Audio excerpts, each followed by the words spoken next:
Ouvrez votre Bible dans le livre de Deutéronome, chapitre 8. Chacun de nous doit aussi s'arrêter un peu et investir à chaque jour qui passe, investir au niveau du caractère, investir au niveau de notre vie spirituelle. Vous observerez, c'est bien ça? Et vous mettrez en pratique quoi? Tous les commandements que je vous prescris aujourd'hui, afin que vous viviez, que vous vous multipliez et que vous entriez en possession du pays que l'Éternel a juré de donner à qui? À vos pères. Verset 2. Vous avez trouvé, Église? Verset 2. Qu'est-ce qu'il est écrit? Souviens-toi. Regardez ce que Dieu demande. Souviens-toi de tout le chemin que l'Éternel, ton Dieu, t'a fait faire pendant ces 40 années dans le... Afin de quoi faire? De t'humilier. Et quoi d'autre? Et de t'éprouver pour savoir quelles étaient les quoi? Les dispositions de ton cœur. Et si tu garderais au nom ces commandements. Verset 3. Il t'a humilié. Il t'a fait souffrir de la faim.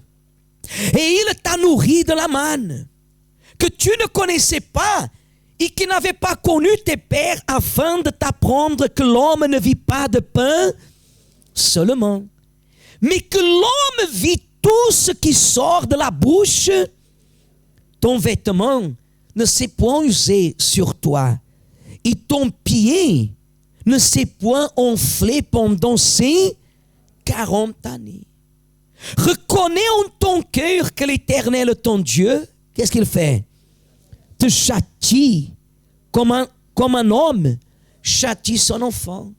Tu observeras les commandements de l'Éternel, ton Dieu, pour marcher dans ses voies et car l'Éternel, ton Dieu, va te faire entrer dans un bon pays, pays de cours d'eau, de sources et de quoi? Et de lacs qui jaillissent dans les vallées et dans les montagnes. Pays de froment, quoi d'autre? D'orge, quoi d'autre? Et encore, et encore, et encore, et encore. Pays où tu mangeras du pain avec abondance, où tu ne manqueras.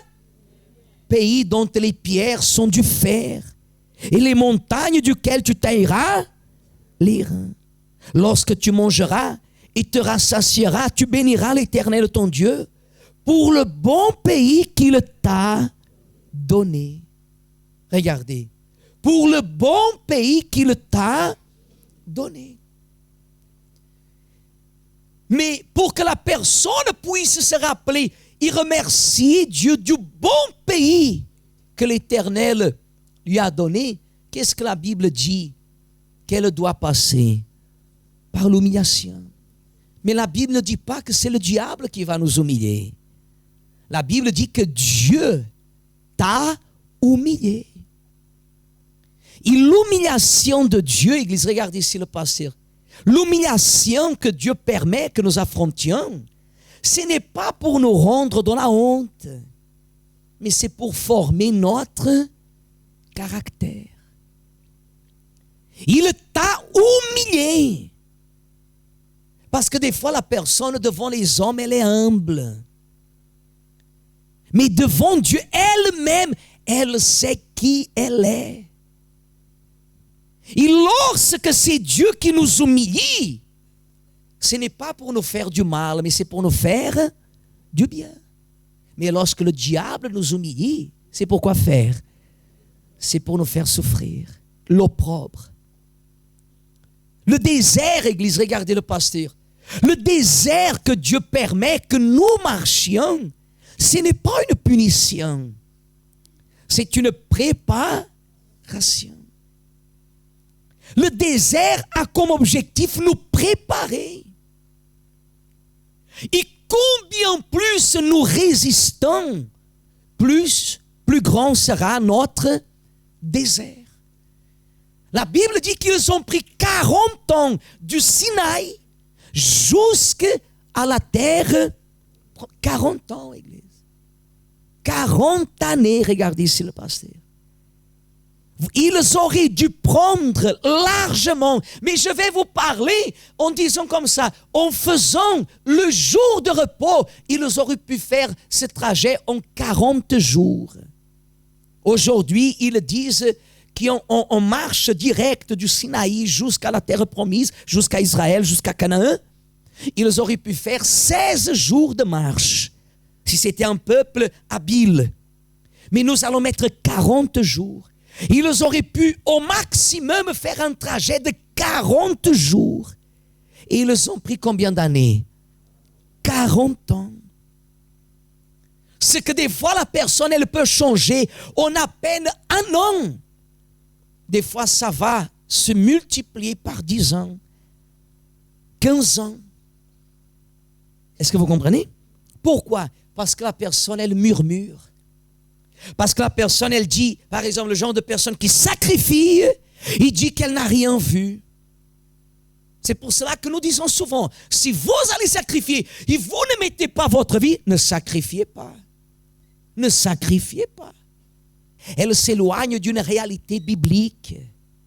Elle veut Dieu, mais elle ne veut pas la volonté de Dieu. Elle veut Dieu, mais elle veut Dieu à sa façon. C'est là, c'est maintenant dans les médias, c'est comme ça, c'est comme ça. Mais pourquoi vous dites ça que c'est comme ça? Vous savez et vous connaissez mieux les choses que Dieu. Quand la personne, elle a sa vie pour plaire à Dieu. Quand la personne, elle remet sa vie à Dieu, elle ne cherche pas à faire sa propre volonté. Elle est dans un désert. Qu'elle comprenne le désert. Dieu connaît toutes choses. Parce que je ne suis pas un magouilleur, un trompeur. Je n'ai pas un double caractère. Le Dieu qui m'a fait sortir des ténèbres, le Dieu qui m'a fait sortir de l'Égypte, le Dieu qui m'a fait sortir de l'esclavage, il ne m'a pas abandonné. Qui a amené Jésus dans le désert, Église? C'est le Saint-Esprit. La Bible dit que Dieu, à travers le Saint-Esprit, Dieu a amené Jésus dans le désert. Dieu m'amène dans le désert, Dieu vous amène dans le désert. Et pas pour que nous murmurions. Et pas pour que nous soyons des lamentateurs, si ça existe. Des personnes qui passent leur temps en train de quoi? De se lamenter. Elles se lamentent de tout et de rien. La personne n'est jamais contente. Elle veut les choses à sa manière, à sa façon.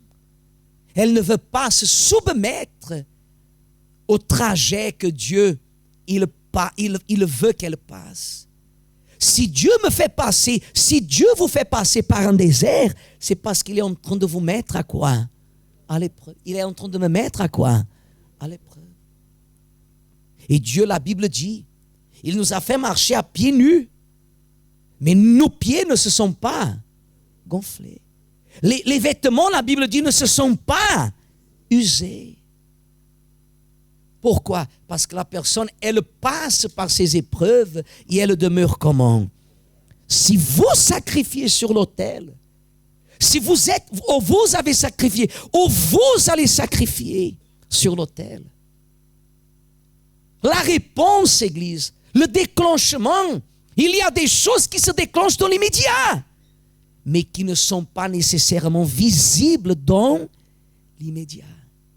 Il y a des choses qui, avant même que vous montiez, Dieu savait déjà qu'il y a la sincérité, Dieu en aurait. Mais visiblement, vous n'avez rien vu. Mais c'est déjà déterminé. Est-ce que vous comprenez?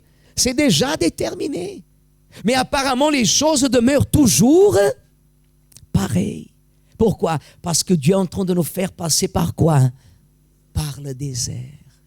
Mais si au milieu du désert, vous êtes quelqu'un qui, au lieu de passer par l'épreuve, vous fouillez de l'épreuve, ce n'est pas une question d'échouer. C'est une question de se détourner. C'est une question de refuser. C'est une question de ne pas vouloir évoluer. Parce que le désert, Église, il brise notre orgueil. Quand la personne passe par le désert, elle paie le quoi? le prix. Elle paie le prix. Et le désert, Église, le désert, c'est le milieu du chemin. C'est le pont qui existe entre le Sinaï et la terre promise. Et ceux qui arrivent, combien de personnes en 2016, on n'est pas encore arrivé à la fin de l'année, mais combien de personnes ont échoué dans le désert de 2016? Combien de personnes ont échoué? Combien de personnes? Et vous savez ce qu'il arrive quand la personne se la monte dans le désert? Le misérable diable, le serpent vient. Et qu'est-ce qu'il fait? Il caresse la personne pour profiter du moment, quoi faire? Pour la mordre. C'est comme ça que le diable travaille. Combien de personnes dans l'année 2016, elles ont échoué? Parce que dans le désert, elles n'ont pas su se maintenir comment? Ferme. Le sacrifice, Église, nous maintient toujours comment? Ferme.